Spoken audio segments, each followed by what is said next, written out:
ଡାକିଛନ୍ତି ଏଠି ତ ମୁଖ୍ୟ ଆପଣଙ୍କର କଣ ରହିଛି ସାମ୍ବାଦିକ ସମ୍ମିଳନୀ ଆଭିମୁଖ୍ୟ ରହିଛି ଆଉ କଣ ଆପଣଙ୍କର ଏଠି ରହିବ ପ୍ରତିକ୍ରିୟା?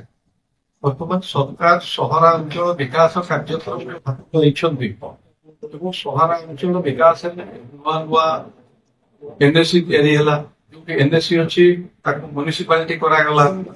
ତେଣୁ ଆମର କହିବା କଥା ହେଲା ବାଙ୍କି ଆମର 1966 ମସିହାରୁ ଏଠି ଏନ୍ଏସି ହେଇଛି। ସବୁଠୁ ସେ 60 ବର୍ଷ ହେଇଗଲା।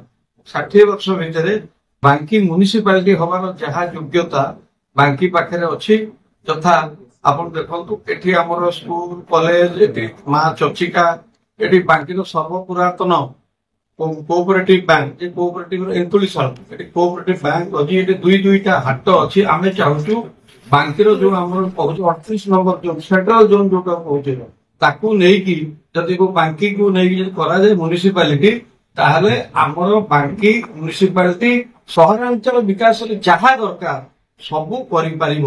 ଆଗରୁ ବାଙ୍କି ଏନ୍ଏସି ଗୋଟେ ଛୋଟିଆ ଜାଗାରେ ଥିଲା। ସହରୀକରଣରେ ଯାହା ଯାହା ସୁବିଧା ହବା କଥା ବାଙ୍କି ଲୋକ ପାଉନଥିଲେ, ସହର ଡେଭଲପମେଣ୍ଟ ହେଇପାରୁନଥିଲା, କାରଣ ଆମର ଜାଗା ସଂକୁଚିତ ଥିଲା। ବର୍ତ୍ତମାନ ଏଠି ଜାଗା ପ୍ରବଳ ମାତ୍ରାରେ ଆଭେଲେବୁଲ। ସରକାର ମ୍ୟୁନିସିପାଲିଟି କଲେ ଆମ ଲୋକ ସୁବିଧା ପାଇବେ, ସରକାରଙ୍କ ଉଦ୍ଦେଶ୍ୟ ସଫଳ ହବ। ଏଠି ଆମର ଏଇ ଆମେ ଡିଟେଲ୍ସ ଦେଇଛୁ, ଯୋଉଥିରେ କି ଆପଣ ମାନେ ଦେଖିବେ ଏଠି ଆମର 12ଟା ରାଷ୍ଟ୍ରାୟତ୍ତ ନ୍ୟାସନାଲାଇଜଡ ବ୍ୟାଙ୍କ ଅଛି। ଏଠି ଆମର 14ଟା ସ୍କୁଲ ଅଛି, ହାଇସ୍କୁଲ। ଏଠି ଓମେନ୍ସ କଲେଜ ଅଛି। ବାଙ୍କିର ସର୍ବପୁରାତନ ଓମେନ୍ସ ଆମର ବାଙ୍କି ସ୍ୱୟଂ ଶାସିତ ମହାବିଦ୍ୟାଳୟ ଅଛି। ଏଠି ଦୁଇଟା ହାଟ ଅଛି, ତୁଳିଶପୁର ହାଟ, ବାଙ୍କି ହାଟ। ଏଠି ମା ଚର୍ଚିକା ଅଛନ୍ତି, ଯାହାକୁ ନେଇ ଆମ ପରିଚୟ, ଯୋଉଠି କି ଶହ ଶହ ଗାଡି ଲାଗୁଛି। ଡେଲି ଏଠି ଲୋକ ଆସୁଛନ୍ତି ମାଙ୍କ ଦର୍ଶନ ପାଇଁ, ମାଙ୍କ ଆଶୀର୍ବାଦ ପାଇଁ। ତେଣୁ ଏସବୁ କାର୍ଯ୍ୟକ୍ରମ ଥିବା ଭିତରେ ଆଉ ତା ଛଡା ଭାରତର ସ୍ୱାଧୀନତା ସଂଗ୍ରାମରେ ବାଙ୍କିବାସୀଙ୍କର ଅବଦାନ ଅଛି। ଏଇଠି ଆମର ରାୟ ବାହାଦୁର ବୀରେନ୍ଦ୍ର ପଣ୍ଡା, ବିଦ୍ୟାଧର ପଣ୍ଡା, ଏଇଠି ଅଛନ୍ତି ଗୋବିନ୍ଦ ରଥ। ନୃତ୍ୟ ଏବଂ ସଙ୍ଗୀତରେ ଆପଣ ଦେଖନ୍ତୁ କାଳୀଚରଣ କବିଚନ୍ଦ୍ର କାଳୀଚରଣ ପଟ୍ଟନାୟକ, ଏଇଠି ଆମର ହେମନ୍ତ ଦାସ। ଆମର ଆଉ ଯଦି ଦେଖିବା ଏଠି ନୀଳମଣି ବିଦ୍ୟାରତ୍ନ, ଯିଏକି ଓଡିଶାକୁ ଅଲଗା ରାଜ୍ୟ କରିବାରେ ଯାହାଙ୍କର ଅଧିକ ପ୍ରଶଂସନୀୟ କାର୍ଯ୍ୟକ୍ରମ ବା ଅବଦାନ ଅଛି, ସିଏ ଏଇ ବାଙ୍କିର। ତେଣୁ ବାଙ୍କିର ସବୁ ବାବଦରେ ଥାଇକି ଓଡିଶା ପ୍ରତି ବାଙ୍କି କାହିଁକି ନ ହବ? ତେଣୁ ବାଙ୍କିବାସୀ ସମସ୍ତଙ୍କର ଏଥିରେ ସହମତ। ବାଙ୍କିର ବୁଦ୍ଧିଜୀବୀ ମାନଙ୍କର ସମସ୍ତେ ଏଥିରେ ଏକମତ ଯେ ଆମ ସରକାର ବର୍ତ୍ତମାନ ଯୋଉ କରୁଛନ୍ତି ମ୍ୟୁନିସିପାଲିଟି ଏନ୍ଏସି କୁ ନୂଆ ଏନ୍ଏସି କୁ ମ୍ୟୁନିସିପାଲିଟି ଏ ଯୋଉ ଚାଲିଛି ଏଇ କାର୍ଯ୍ୟକ୍ରମ ଭିତରେ ବାଙ୍କିକୁ ଗ୍ରହଣ କରି ସବୁ ରାଜନୈତିକ ଦଳଙ୍କର ସହଯୋଗ ଅଛି ଆମର ଏ ପ୍ରତି। କେମିତି ମ୍ୟୁନିସିପାଲିଟି କରାଯାଉ, ଏ ହଉଛି ସରକାରଙ୍କ ପାଖରେ ଉପସ୍ଥାପନ କରିବା ପାଇଁ ଆପଣ ମାନଙ୍କୁ ଏଠି ଆମେ ଡାକିଛୁ।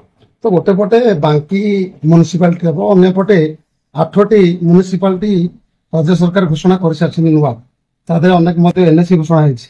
ତ ବାଙ୍କି ଯେତେବେଳେ ହବ, ବାଙ୍କି ପାଇଁ ଯୋଉ ଭିତ୍ତିଭୂମିର ଆବଶ୍ୟକତା ରହିଛି ତା ସମ୍ପର୍କରେ ଟିକେ ସୂଚନା ଦେଇପାରିବେ କି? ଯେମିତି କି ଆପଣ ସେଣ୍ଟ୍ରାଲ ଜୋନ୍ କଥା କହିଲେ, ସେଣ୍ଟ୍ରାଲ ଜୋନ୍ର ଆମର 70,000 ଏନ୍ଏସି ମ୍ୟୁନିସିପାଲିଟିର 40,000 ଲୋକ କ୍ରାଇଟେରିଆ। ଆମର ଏଠି ଯଦି ନିଆଯାଉଛି ଆମର 70,000 ଲୋକ। ଏଠି 14ଟା ହାଇସ୍କୁଲ ଅଛି। ଏଠି 12ଟା ମାନେ ଆମର ନ୍ୟାସନାଲାଇଜଡ ବ୍ୟାଙ୍କ ଅଛି। ଏଠି ଯେତିକି ଜାଗା ଆମର ଅଛି, ଏଇ ଦେଖନ୍ତୁ, ଯଦି ଆମର ଏଠୁ କୃଷି ଫାର୍ମ ଯୋଉଟା ଅଛି ସେଇଟା ଯଦି ଏଠୁ ଅନ୍ୟତ୍ର ଯୋଉ ବ୍ଲକ ହେଇଯିବ, ବ୍ଲକ ଗଲା ମାନେ ଏଠିକି କୃଷି ଅଫିସ ଚାଲିଯିବ। ସେଇ ଯୋଉ ଜାଗା ଆମର ଏଠି ରହିବ, ଏଠି ଗୋଟେ ମ୍ୟୁନିସିପାଲିଟିର ସବୁ ପ୍ରକାର କ୍ରାଇଟେରିଆକୁ କମ୍ପ୍ଲାଏ କରିବା ପାଇଁ ଆମ ପାଖରେ ଜାଗା ବାହାରିଯିବ। ପୁରା ବାଙ୍କି ସହରକୁ ଲାଗିକି ଅଛି ଆମର। ଏଠି କଣ ନାହିଁ, ସଦର ମହକୁମା ଅଫିସ ଅଛି। ଏଠି 4ଟା କୋର୍ଟ ଅଛି। ଏଠି ତହସିଲ ଅଛି, ସବ ରେଜିଷ୍ଟ୍ରି ଅଛି। ସବୁ ପ୍ରକାର ଏଠି ସରକାରୀ କାର୍ଯ୍ୟକ୍ରମ ପାଇଁ ଅଫିସ ଇଏ ସବୁ ଅଛି। କିନ୍ତୁ ସହରର ଯୋଉ ମାନ୍ୟତା ଏନ୍ଏସି ପାଇଛି ବାଙ୍କି ଲୋକ, ଏ ପ୍ରପର ଭାବରେ ଏହା ସହରୀକରଣରେ ସହରୀ ସୁବିଧା ବାଙ୍କି ଲୋକ ପାଉନାହାନ୍ତି। କିଭଳି ଭାବରେ ବାଙ୍କି ଲୋକ ପାଇବେ ନା, ଯଦି ଆମେ ଏଟାକୁ ଏନ୍ଏସି ଟାକୁ ମ୍ୟୁନିସିପାଲିଟି କରିଦଉଛେ, ତାହେଲେ ପର୍ଯ୍ୟାପ୍ତ ଜାଗା ଆମ ପାଖରେ ଆସିଯିବ ଏବଂ ଗୋଟେ ମ୍ୟୁନିସିପାଲିଟିର ଯାହା କରିବା କଥା ସବୁ କିଛି ଏଠି ହେଇପାରିବ। ଇଭେନ୍ ବର୍ଜ୍ୟବସ୍ତୁ ପରିଚାଳନା, ଏଠି ଆମର ବାଙ୍କି ଏନ୍ଏସି ରୁ ପାଣି ଯାଇପାରୁନି, କାରଣ ଯୋଉ ଚତୁଃପାର୍ଶ୍ୱ ଯୋଉ ପଞ୍ଚାୟତ ରହିଲା, ଏ ପଞ୍ଚାୟତରେ ବ୍ଲକ ହେଇକି ରହୁଛି। ତେଣୁ ଯାବତୀୟ ପ୍ରକାର ବର୍ତ୍ତମାନ କେନ୍ଦ୍ର ସରକାର ଯୋଉ ଯୋଜନା କରୁଛନ୍ତି, ତାକୁ ରାଜ୍ୟ ସରକାର ଯୋଉ ଭଳି ଭାବରେ କାର୍ଯ୍ୟକାରୀ କରୁଛନ୍ତି, ସେଇ କ୍ରମରେ ବାଙ୍କି ସେ ସୁବିଧା ସେ ସୁଯୋଗ ନବା ପାଇଁ ଆମେ ବାଙ୍କିବାସୀଙ୍କ ତରଫରୁ ଏ କାର୍ଯ୍ୟକ୍ରମ କରି ସରକାରଙ୍କ ପାଖରେ ଉପସ୍ଥାପନ କରୁଛୁ ଏବଂ ଆପଣଙ୍କର ସହଯୋଗ କାମନା କରୁଛୁ। ତ ଆପଣ ଭାବୁନାହାନ୍ତି ବାଙ୍କି ମାତ୍ର 42 କିଲୋମିଟର ଦୂରରେ ଭୁବନେଶ୍ୱର ରହୁଛି, ତ ସରକାରଙ୍କ ଆଢୁଆଳ ରହିଯାଇଛି ଯାଇକି ଅଣଦେଖା ଭଳି ଆପଣ ଲାଗୁଛି?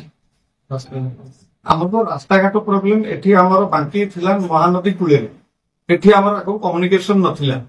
ଏବେ 6 ଲେନ୍ ଯୋଉ କ୍ୟାପିଟାଲ ରିଜିଅନ ରିଙ୍ଗ ରୋଡ ଯୋଉ ଯାଉଛି ବାଇପାସ, ଏଟା ବାଙ୍କି ମ୍ୟୁନିସିପାଲିଟି ହେଲେ ତାରି ଭିତରେ ଯିବ। ତେଣୁ ଏହା ଦ୍ୱାରା କଣ ଆମେ କୃଷି ଭିତ୍ତିକ ଅଞ୍ଚଳ, ଆମେ ବହୁ ପ୍ରକାର କୃଷି ଭିତ୍ତିକ ଇଣ୍ଡଷ୍ଟ୍ରି ଏଠି ଗ୍ରୋ କରିପାରିବ, ଲୋକମାନେ ବହୁ ପ୍ରକାର ଉପକାର ଏଥିରେ ପାଇବେ। ଏଠି ରାସ୍ତା ସେଇଟା ହଉଛି ନୂଆ ରାସ୍ତା, ଆହୁରି ସରକାରଙ୍କ ପ୍ଲାନ ଯୋଉ 30 ଭିଜନ ଯୋଉ 2036 ଆମର ଯୋଉ ଯୋଜନା ରହିଛି ଓଡିଶା ସରକାରଙ୍କର, ତା ଭିତରେ ଆହୁରି ବହୁ ପ୍ରକାର ଉନ୍ନତିମୂଳକ ଯୋଜନା ଅଛି, ତା ଦେହରେ ବାଙ୍କି ହବାକୁ ଯାଉଛି। ଆମର ପ୍ରଶ୍ନ ରହୁଛି ବାଙ୍କି ହଉଛି ମାତ୍ର 42 କିଲୋମିଟର ଦୂର ଭୁବନେଶ୍ୱରରୁ, ଏଠି ଯୋଉ ସରକାର ଅଛନ୍ତି ତାଙ୍କ ଆଢୁଆଳରେ ବାଙ୍କି ରହିଗଲାନି କି ଯୋଉ ମ୍ୟୁନିସିପାଲିଟି ଘଟଣା ହେଲା, କାହିଁକି ବାଙ୍କି ଉପରେ ତାଙ୍କର ନଜର ରହିଲାନି, କାହିଁକି ତାର ଅଣଦେଖା? ସେଇଥିପାଇଁ ତ ଆମେ ମନେ ପକେଇ ଦେବାକୁ ଯାଉଛୁ ଯେ ଆମେ ଏଠି ଅଛୁ, ଆମ ପାଖରେ ସବୁ ଇନଫ୍ରାଷ୍ଟ୍ରକ୍ଚର ସୁଯୋଗ ସୁବିଧା ପାଇବେ। ଶେଷ ପ୍ରଶ୍ନ, କଣ ଦାବି ରଖିବେ ରାଜ୍ୟ ସରକାର ପାଖରେ ରୋକଠୋକ ଦେବେ? ତୁରନ୍ତ କେମିତି ବାଙ୍କିକୁ ସରକାର ଏନ୍ଏସି ରୁ ମ୍ୟୁନିସିପାଲିଟି କନଭର୍ଟ କରିବେ, ଏ ହଉଛି ଆମର ବାଙ୍କିବାସୀଙ୍କ ତରଫରୁ ସରକାରଙ୍କ ପାଖରେ ଉପସ୍ଥାପନ। ଯଦି ସରକାର ଅଣଦେଖା କରନ୍ତି କଣ ପଦକ୍ଷେପ ରହିବ? ସମୟ କହିବ କଣ ପଦକ୍ଷେପ ରହିବ? ନେକ୍ସଟ ତାର କଣ କରାଯିବ ସେଟା ବାଙ୍କିବାସୀ ଯାହା ବିଚାର କରିବେ। କିନ୍ତୁ ଆମେ ବହୁତ ଆଶାବାଦୀ ଯେ ଏଇଟା କହିଲେ ଆମେ ଭାବୁଛୁ ସରକାରଙ୍କ ଦୀପତଳ ଅନ୍ଧାର ଭଳି ନଜରରୁ ହଟି ଯାଇଛି, ଆମେ ଏଟା ସରକାରଙ୍କ ଦୃଷ୍ଟି ଆକର୍ଷଣ କରୁଛୁ।